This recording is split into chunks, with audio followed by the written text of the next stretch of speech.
L'actualité dans les autres pays de l'AIS au Burkina, on parlera du lancement du programme d'incubation en leadership. Objectif, promouvoir l'audace féminine.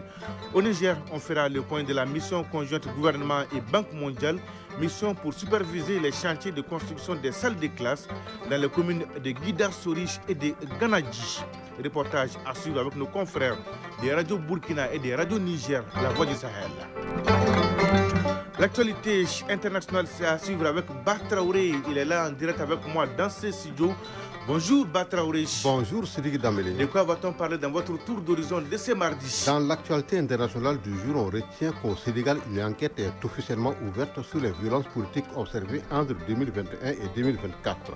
Décès de l'influenceur Alino Fasso durant sa détention à Abidjan en Côte d'Ivoire, les autorités burkinabées réclament des explications. Aux États-Unis, au moins 5 morts dans une tuerie à New York selon plusieurs médias américains. En Chine, 30 personnes sont mortes et 80 000 autres ont été évacués à Pékin suite à des pluies diluviennes. On se retrouve au cours de ce journal pour les détails. Sidiki Dambélé. Développement à suivre donc. La chronique initiative citoyenne à suivre avec Ousmane Daou qui nous amène à la découverte de l'association Badéaton des femmes du Wassoulou. Son credo, l'épanouissement des femmes et des enfants. Enfin, vous aurez la page des sports, toute l'actualité sportive avec l'athlète des jours et des nuits. Bonjour. Bonjour, c'est Sidiki Dambélé. Est-ce que tout va bien? Oui, ça va, alhamdoulilah. La une de votre page. Afro-basket féminin 2025, les Aigles du Mali ont livré hier un match de haut vol 75-49 devant les Lions indoptables du Cameroun. Elles valident dans la foulée leur qualification pour les quarts de finale. Derby Academy de Bamako dans le groupe A et Malikoura de Koulikoro dans le groupe B montent en Ligue 1 la saison prochaine. Enfin, l'insolite du jour bouclera cette page des sports. Et voilà pour le sommaire. Vous êtes prêts? Eh bien, nous aussi.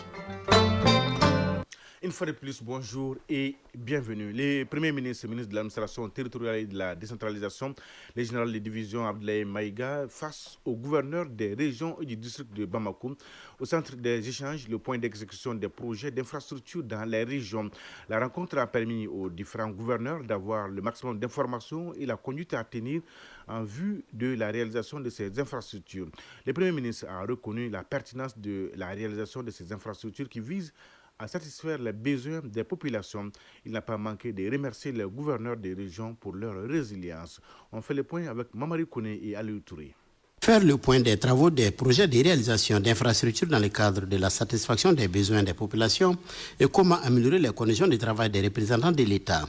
C'est pour apporter des réponses concrètes à ces questions cruciales que le Premier ministre, ministre de l'administration territoriale et de la décentralisation, a rencontré les gouverneurs des 19 régions du Mali. Le tour de table a permis aux différents gouverneurs d'évoquer les préoccupations au niveau de leur circonscription administrative. Général de brigade Moussa Soumaré, gouverneur de la région de Kaï. Nous avons été vraiment satisfaits de cette rencontre. Nous avons pu évoquer les contraintes qui sont au niveau de nos régions. Et le ministre de l'économie et des finances nous a rassuré qu'ils sont à la tâche et ils sont en train de tout mettre en œuvre afin que nous soyons satisfaits au niveau de nos régions. Le Premier ministre chef du gouvernement a reconnu la pertinence des projets et souhaite l'amélioration de la situation sécuritaire qui constitue aujourd'hui la priorité. Il a aussi remercié les gouverneurs des régions pour leur résilience. Alousseinou Sanou, ministre de l'économie et des finances. C'était effectivement pour faire le tour sur les besoins urgents que les régions connaissent aujourd'hui et chercher les solutions pour pouvoir en tout cas permettre non seulement à ces gouverneurs de région, eux et leur équipe de pouvoir avoir les meilleures conditions de travail, mais également de pouvoir assurer tout ce qui leur permettra de donner satisfaction aux populations qui sont dans leur ressort territorial. Il s'agissait donc pour le ministère des Finances, à travers ces deux structures, direction du plan et direction du budget, de voir comment nous pourrons nous ajuster pour en tout cas permettre de donner le maximum de réponses favorables à ces doléances. Les gouverneurs ont bien compris les difficultés également que l'État central aussi a de nos jours, mais des engagements forts ont été pris et nous pensons que lors de l'arbitrage budgétaire qui doit se tenir le lundi avec les gouverneurs de région, la plupart des questions trouveront leur réponse. Les gouverneurs des régions ont salué la tenue de ces cadres et remercié le Premier ministre pour toute l'attention portée à leur endroit. Ils reconnaissent tous que la satisfaction des besoins des populations fait partie de leur mission quotidienne. Et parlons infrastructure routière, vous l'avez certainement remarqué depuis quelques mois, les chantiers d'exécution de certains axes routiers sont aux arrêts et face à ces problèmes, Madame la ministre du Transport et des Infrastructures a apporté des éclairages sur ces interruptions temporaires. Au nombre des causes évoquées par les ministres, la saison pluvieuse qui n'est pas souvent favorable à des travaux routiers. Dambélé Madina Sissoko demande l'indulgence des populations et rassure que les dispositions sont en cours pour le rétablissement du trafic. On fait le point avec Haridou Matina. Des interruptions momentanées du trafic sur certains axes routiers importants du pays sont constatées depuis quelque temps. Selon le ministre Dambélé Madina Sissoko, plusieurs raisons sont à l'origine de ces interruptions temporaires des travaux. Généralement, la saison pluvieuse, c'est une saison qui n'est pas du tout favorable à certains corps d'État par rapport aux travaux routiers. Tout ce qui se fait sur ces axes routiers, ça c'est notre mission régalienne, c'est-à-dire d'assurer les désenclavements intérieurs et extérieurs du Mali. Mais une fois signalées, les dispositions urgentes ont été prises pour pouvoir rétablir le trafic. Concernant l'axe routier Sévaré-Boré-Douanza-Gao, le ministre souligne que les dispositions sont en cours pour le rétablissement du trafic sur cette route. L'axe routier Sévaré-Boré-Douanza jusqu'à Gao, c'est un axe qui est d'une importance capitale, comme tous les autres axes routiers. Parce qu'on peut dire que c'est le cordon ombilical entre la partie septentrionale et la partie sud du pays. Et nous sommes au courant des dégradations, c'est-à-dire des menaces qui pèsent sur ces tronçons. Ces tronçons avaient fait l'objet d'une attribution. Mais malheureusement, il y a eu des difficultés dans la procédure de passation des marchés relatifs aux travaux et des dispositions sont en cours. Sinon, le financement aussi de ces tronçons est disponible. Donc c'est pour dire à la population que nous sommes de cœur avec elle. Nous sommes conscients des désagréments causés quand il y a interruption de la circulation sur un axe routier. Mais nous demandons leur indulgence. Cette sortie médiatique de Dambélé Madina Sissoko fait suite à des publications de vidéos sur les réseaux sociaux concernant l'arrêt temporaire des travaux. Voyons maintenant le contenu de ces communiqués du gouvernement avec Awa Ditma Kamara. Communiqué de mise en garde sévère face à un phénomène qui prend de plus en plus de l'ampleur. Bonjour Awa Ditma Kamara, c'est à vous. Bonjour Sidiki Dambélé, bonjour chers auditeurs. À présent, le contenu de ce communiqué du ministre de la Sécurité et de la Protection civile. Message ainsi libellé. Il nous a été donné de constater que des individus mal intentionnés se font passer pour des intermédiaires agissant au nom ou pour le compte de personnalités ou autorités publiques dans le but d'obtenir des faveurs ou avantages dans certaines administrations publiques. Pour ces manœuvres, ces individus malhonnêtes parviennent à soutirer de l'argent à certains opérateurs économiques ou demandeurs d'emploi contre de fausses promesses. De même, d'autres se livrent à des actes d'intimidation à l'encontre de certains cadres de l'administration ou des opérateurs économiques au nom des services de la présidence de la République. Ces actes déplorables compromettent la transparence et l'égalité de tous dans la fourniture des services publics et sont en porte-à-faux avec les dispositions de la loi numéro 98-012 du 19 janvier 1998 régissant les relations entre l'administration et les usagers des services publics. Face à la gravité du phénomène, les agents publics et les opérateurs économiques qui sont leurs cibles sont exhortés à faire preuve de vigilance, de rigueur et de professionnalisme en privilégiant les canaux appropriés pour toute demande d'accès aux prestations de l'administration. Le ministre de la Sécurité et de la Protection civile invite la population à la vigilance et appelle que ceux qui s'adonnent à ces pratiques pénalement répréhensibles et leurs complices s'exposent à la rigueur de la loi. Bamako, le 28 juillet 2025, le ministre général de division Daoud Ali Mohamedine. Voilà, Sidiki Dambélé, c'est qu'on pouvait retenir de ce communiqué. Merci.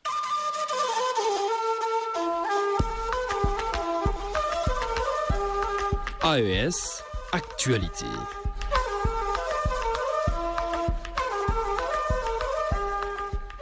Merci, grand merci à Waditma Kamara. Voyons maintenant l'actualité dans les autres pays de l'AES au Burkina. Briser les stéréotypes, promouvoir l'audace féminine et cultiver l'art du leadership. C'est l'ambition portée par le tout nouveau programme d'incubation en leadership dédié aux filles et jeunes femmes musulmanes. L'initiative a été lancée à Ouagadougou par le Centre culturel islamique du Burkina.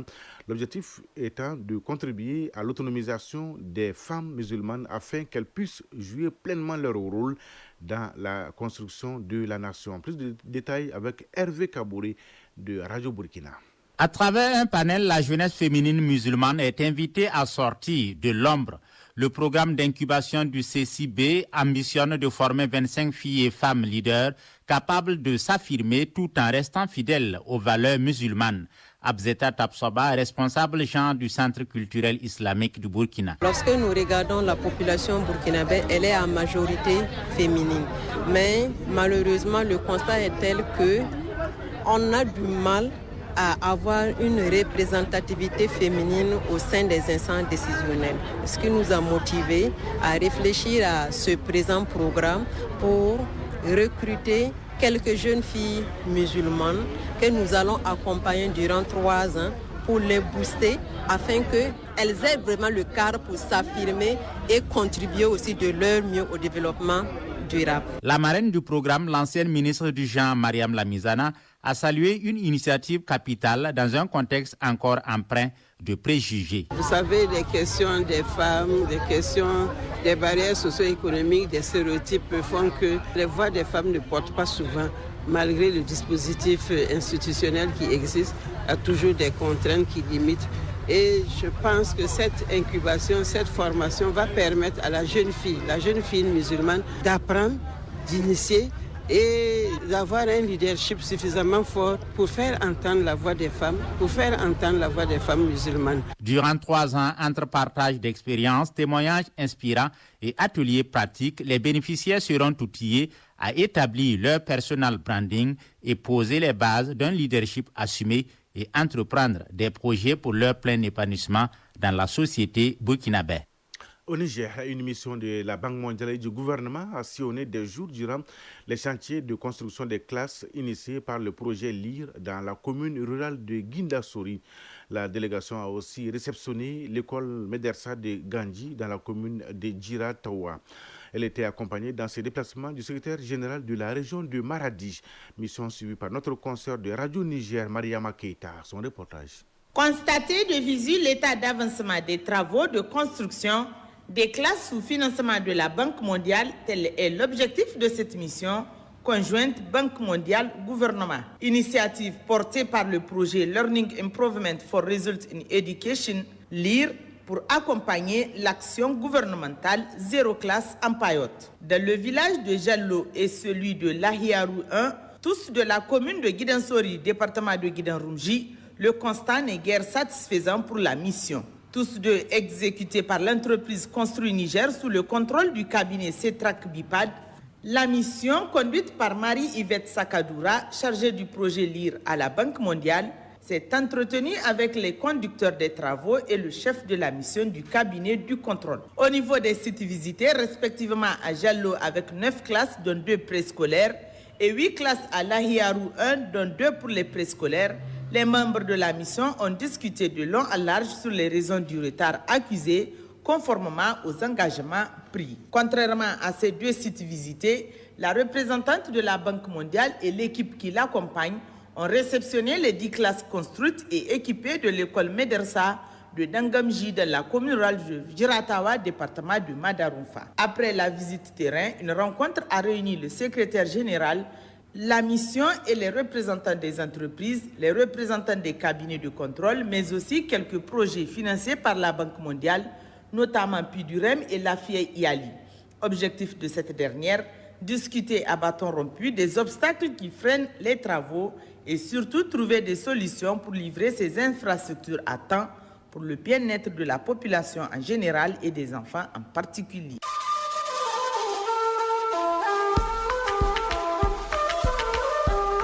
AES Actualité.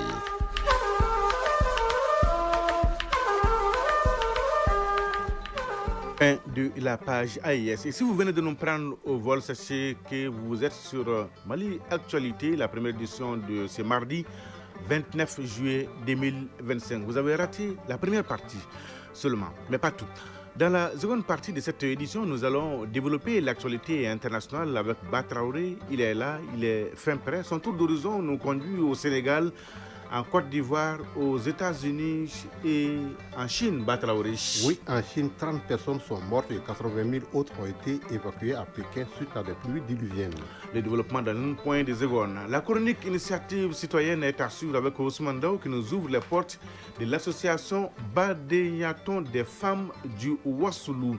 Créée depuis 1980, son mot d'ordre, l'union des femmes fait la force. Et comment? On le saura. Enfin, vous aurez la page des sports avec l'athlète Seragatou Sissé. Avec lui, on va parler de l'afro-basket féminin Côte d'Ivoire 2025, de l'afro-basket masculin qui se tiendra en Angola, du tournoi de montée en Ligue 1 professionnelle et bouclé avec l'insolite du jour. Seragatou, c'est l'histoire d'un joueur expulsé au bout de 2 minutes. Stop, suspense. Vous voulez la suite? Restez avec nous. Mais l'actualité, 7h17 à Kongoli-Kouro et à Timissa, c'est dans la région des Sangs.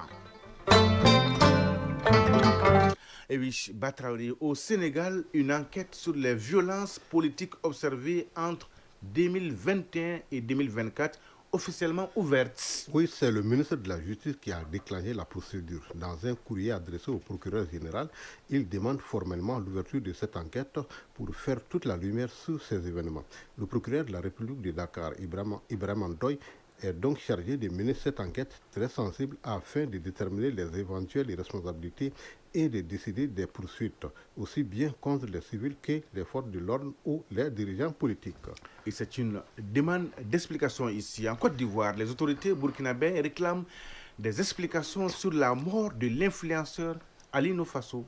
Mépris pour la famille de l'influenceur et pour le peuple burkinabé. C'est en ces termes qu'ont réagi hier soir les autorités de Burkina Faso à la suite du décès de l'influenceur burkinabé Alino Fasso durant sa détention à Abidjan en Côte d'Ivoire. La mort du jeune homme a été annoncée dimanche dans un communiqué par le procureur de la République ivoirienne qui précise qu'Alino Fasso s'est suicidé. Une enquête est en cours et les autorités burkinabées réclament des explications. Un mot sur la présidentielle au Cameroun, Batraoré. L'opposant Maurice Kanto dépose un recours devant le Conseil constitutionnel. Ce recours a été déposé hier devant le Conseil constitutionnel pour contester sa disqualification de la liste provisoire des candidats retenus à l'élection présidentielle du 12 octobre. On se rappelle, le candidat Maurice Kanto, arrivé deuxième lors du scrutin présidentiel d'octobre 2018, a été écarté samedi dernier par l'organe en charge de l'organisation des élections dans le pays en raison, je cite, d'une pluralité d'investiture du Manidem, du parti politique qui les représente.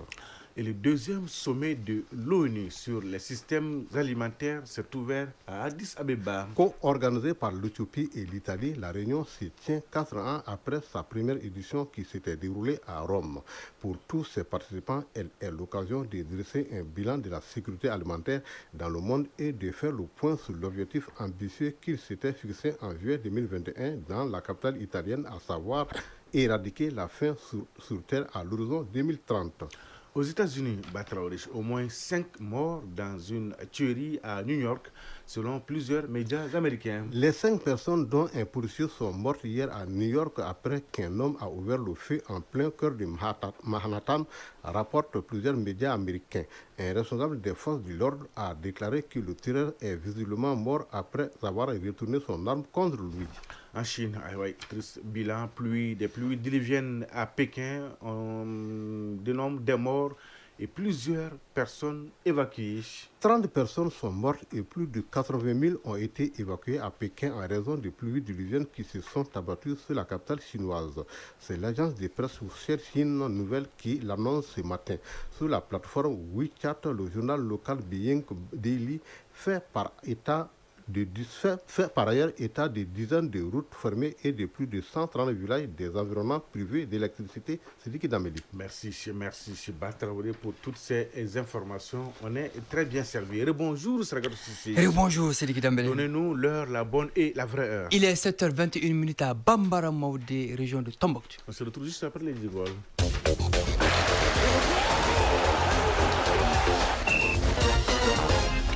Afro-basket féminin Côte d'Ivoire 2025, les Aigles du Mali se hissent en quart de finale après leur succès éclatant 75-49 face aux Lions indomptables du Cameroun. Soit 26 points d'écart, les Aigles du Mali ont été réalistes, privant les Lions indomptables du Cameroun d'espace. Le Mali termine premier du groupe B et se qualifie pour les quarts de finale. Le résumé de Mali-Cameroun avec nos envoyés spéciaux à Abidjan, Koji Sibi et Aboubakar Traoré. Les Aigles dames devaient réagir ce lundi face au Cameroun après une entrée en liste difficile contre le Soudan du Sud. On sent la volonté de réaction depuis le quart-temps initial, bien maîtrisée. Une dextérité devant le cercle soutenu par une bonne énergie défensive leur permet de mener de 9 points le premier quart. À la reprise, les joueuses du Mali sont sur leur bonne dynamique. Elles continuent d'envoyer des rafales et se créent du bonus. Les Camerounaises coincées en zone se contentent des miettes. Elles sont devancées de 15 points à la mi-temps, 35-20. Troisième acte de jeu, les nôtres sont sous la menace du réveil de leurs adversaires qui mettent la pression. Le coach Oumarou Sidia prend un temps mort et remet ses joueuses en selle. Elles mettent ainsi de l'agressivité en défense, multipliant les interceptions et concluant les contre-attaques. Nos basketteuses prennent un peu plus d'air avec plus 17 au troisième quart.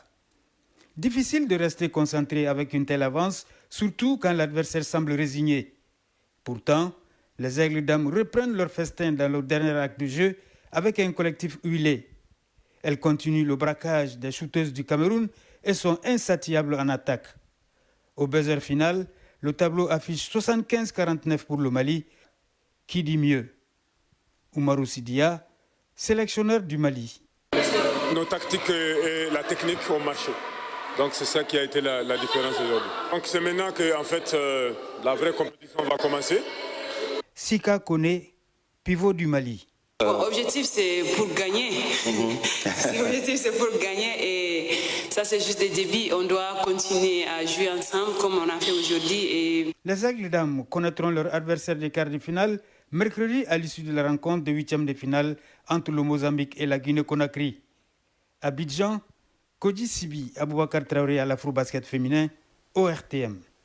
Les autres barrages pour accéder en quart de finale sont Sénégal, Rwanda, Cameroun, Angola et Égypte, Soudan du Sud. Et parlons toujours, d'Afro-basket, mais au registre des messieurs prévus en Angola à partir du 12 août. Les Aigles du Mali sont en pleine préparation. Oui, ils séjournent à Istanbul, en Turquie, depuis samedi dernier. Le technicien des Aigles, colonel Alaïd Diko, et ses hommes sont en ordre de bataille. Ils ajustent les pions dans la plus grande sérénité. De la Turquie, l'équipe ralliera l'Angola pour l'Afro-basket masculin 2025 du 12 au 24 août. Parlons maintenant du tournoi de montée en Ligue 1 professionnelle, Derby Academy de Bamako dans le groupe A et Malikoura de Kouloukourou dans le groupe B accèdent à l'élite la saison prochaine. Dans le groupe A, Derby Academy de Bamako, vainqueur 5-3 de CF Balanza de Ségou au terme d'un duel spectaculaire, s'invite en Ligue 1 professionnelle pour la première fois de l'histoire. Et dans le groupe B, Malikoura de Kouloukourou est en Ligue 1 Pro après sa victoire 2-0 sur le Sony AC de Gao. A signaler que le match s'est arrêté à la 57e minute de jeu. Les joueurs du Sony ont vivement contesté le deuxième but. Ils ont quitté la pelouse et regagné les vestiaires. L'arbitre central a fait observer les minutes restantes avant de siffler la fin du match. En conclusion, Derby Academy de Bamako 9 points et Malikoura de Kouloukourou 7 points obtiennent leur ticket pour la Ligue 1 professionnelle saison 2025-2026. Bravo. Alors, c'est quelques nouvelles des transferts en plus bref. Le Paris Saint-Germain active sérieusement la piste du gardien international français de Lille, Lucas Chevalier, 23 ans. Une offre de 40 millions d'euros a été proposée pour sécuriser le poste avant la Supercoupe d'Europe. 40 millions d'euros, ça fait 26 milliards 200 millions de francs CFA. Et ce murmure en coulisses un départ de l'Italien Gianluigi Donnarumma. Arsenal a un nouvel attaquant, l'international suédois Victor Gyökeres, en provenant du Sporting de Lisbonne. Il a signé un contrat de 5 ans pour 63 millions d'euros, soit 41 milliards 665 millions de francs CFA. Ça bouge au Bayern Munich. le champion d'Allemagne renforce son secteur offensif. L'attaquant international colombien Luis Diaz, 28 ans, est acheté à 75 millions d'euros, soit 49 milliards 125 millions de francs CFA pour 4 ans. Il passera sa visite médicale ce mardi. Un Portugais de plus à Al Nassr en Arabie Saoudite. L'attaquant international Joao Félix rejoint Cristiano Ronaldo pour les 2 prochaines saisons pour 50 millions d'euros, soit 32 milliards 750 millions de francs CFA. C'est pour lui seul, tout ça? Oui, tout à fait. Vous voulez qu'il partage avec nous? Qu'est-ce qu'il va faire avec seuls 49 milliards de francs CFA? C'est trop. Alors, on parle de quoi maintenant? L'insolite du jour. L'insolite du jour. Ah oui, nous sommes à l'intérieur du pays. Nous avons raté notre vocation, je crois. Nous sommes à l'intérieur du pays, un joueur mécontent de son temps de jeu, a fait parler de lui au cours d'un match de football. Vous étiez là, vous avez tout suivi. Racontez-nous tout. Comment ça s'est passé? Alors, tout footballeur, Sidiki Dembélé, rêve de jouer une finale, même au plan amateur. Oui. Alors, la scène a eu lieu à plus de 250 km de Bamako. Oui. Alors, un joueur remplaçant est autorisé par son entraîneur à s'échauffer. Alors, le match suit son cours et le score reste inchangé 0-0. Il reste 3 minutes à disputer. Le remplaçant, aux initiales BT, s'impatiente au bord du terrain. À 1 minute de la fin, son heure a sonné. Enfin. Oui, son entraîneur demande le changement et c'est effectif. À peine BT reçoit le ballon, il le dégonfle et le déchire à l'aide de ses dents solides. Nom de Dieu. Fin de match, car c'est le seul ballon disponible. L'arbitre expulse le joueur et les organisateurs reprogramment les tirs au but le lendemain pour départager les 2 équipes. Il a dégonflé le ballon. Tout à fait. Il n'a même pas eu le temps de jouer. Initiative citoyenne. Le développement par nous-mêmes. C'est la faute à l'entraîneur. Après, il a attendu la dernière minute. Il a raison, non? Oui, il a raison. Dans la chronique initiative citoyenne de ce mardi, Ousmane Dao nous ouvre la porte de l'association Badéyaton des femmes de Ouassoulou. Créée en 1980 par un groupe de femmes, elle a des démembrements un peu partout dans le monde aujourd'hui.